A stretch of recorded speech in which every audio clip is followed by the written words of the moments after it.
मथुरा जनपद के कोशीकला के निकासा क्षेत्र में मुस्लिम समुदाय ने फिजूल खर्ची पर लिया फैसला, जिसमें उन्होंने कहा कि अगर शादियों में डीजे बजाया तो मौलाना नहीं पढ़ेंगे निकाह और आतिशबाजी पर भी रोक। अगर ऐसा करता हुआ पाया जाएगा उस पर 11,000 का जुर्माना। कुछ क्या निर्णय आपने लिया है समाज में? देखिए, हमारे जो ईदगाह कमेटी है उन्होंने एक अच्छे काम की शुरुआत की। अच्छा काम यह है कि कुछ हमारे यहाँ फिजूल खर्चे लोग करते हैं, उसके बाद खर्चे होने के बावजूद भी उसमें कोई फ़ायदा होता नहीं है सिवाय नुकसान के। तो इसलिए हमारी ईदगाह कमेटी ने शुरुआत करी, अच्छी शुरुआत है। तो हम भी ये चाहते हैं शुरुआत को आगे ले जाके, और भी बहुत से हमारे आगे काम हैं, तो एक शुरुआत के बाद और भी कामों को हम अंजाम देंगे। तो हमारा इरादा ये है कि अभी हमने कुछ चीज़ों पे ऐसा विराम लगाया है, उससे आगे आगे जैसे ही हमारी ये मीटिंग होती रहेंगी तो और कामों को भी हम लोग ले लेंगे। तो क्या क्या चीज़ें हैं जिस पे आपने अभी देखिए, अभी हमारी शुरुआत में 3 चीज़ें हैं।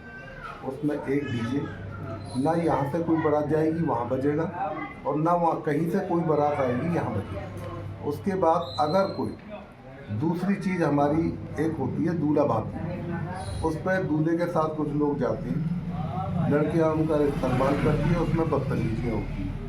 तीसरी चीज़ हमारी ये है कि जो भी निकाह होगा वो मस्जिद के दायरे में अंदर होगा।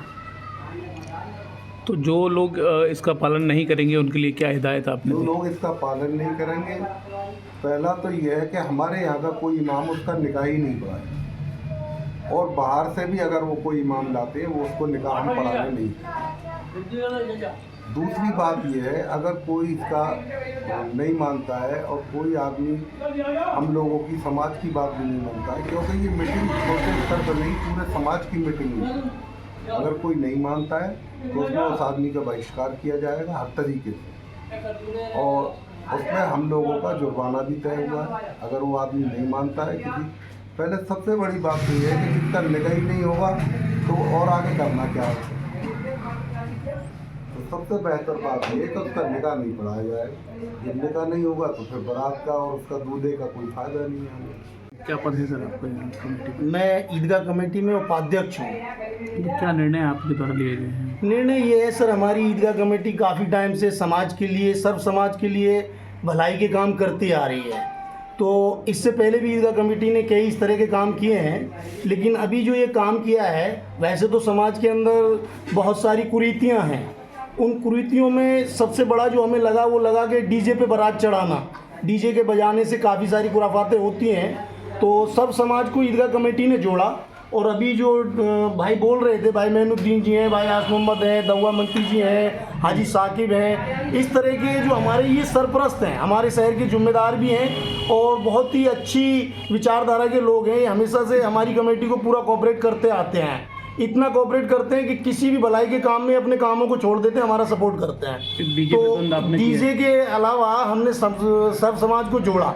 समाज को जोड़ने के बाद उसके सामने 3 चीज़ें रखी। भाई, पहली चीज़ है डीजे के ऊपर बारात नहीं चढ़ेगी, कोई शादी में डीजे नहीं बजेगा। दूसरी चीज़ है मस्जिद में निकाह होगा, ये 2 चीज़ें। और तीसरी एक दूल्हा भाती एक रस्म होती है, वो भी एक कुरीति है। तो इन तीनों पे अंकुश लगाया गया है सर्व समाज की सहमति से, खासकर कुरैशी समाज कोशीकला जिला मथुरा, सर्व समाज की सहमति इस पे बनी है। और उसमें कुछ इस तरह के निर्णय लिए गए हैं कि भाई 11,000 रुपये का दंड प्लस सामाजिक बहिष्कार अगर नहीं मानता है। लेकिन उससे भी बड़ा जो एक चीज़ है वो ये है, किसी भी शादी के अंदर हमारे यहाँ अहम होता है निकाह। अगर निकाह ही नहीं होगा तो वो शादी नहीं है। तो सारे इमामों को जोड़ा गया और मस्जिद के जितने भी इमाम हैं उनको ये कहा गया कि समाज की इस तरह से एक मीटिंग हुई है और उस समाज में डिसीजन लिया गया है कि कोई भी इमाम उस शादी में निकाह न पढ़ाए जिसमें डीजे बजाया गया है। तो जब निकाह ही नहीं होगा तो ऑटोमेटिकली उस पर अमल किया जाएगा। पूरा समाज इसमें हमारा बहुत सपोर्ट करता है। खासकर ये जो लोग हैं हमारे, जो ये हमारे नेताजी हैं, भाई आस मोहम्मद ने जरा कैमरा दिखाएं उधर, ये मैनुद्दीन जी हैं, जिब्रान भाई हैं, ये हमारी कमेटी के सदस्य हैं। और पूरी कमेटी बहुत मुस्तैदी के साथ भलाई के कामों को करती है। ये तो 3 चीज़ें हैं जिन पर भी प्रहार किया गया है। आगे ऐसी बहुत सारी कुरीतियाँ हैं।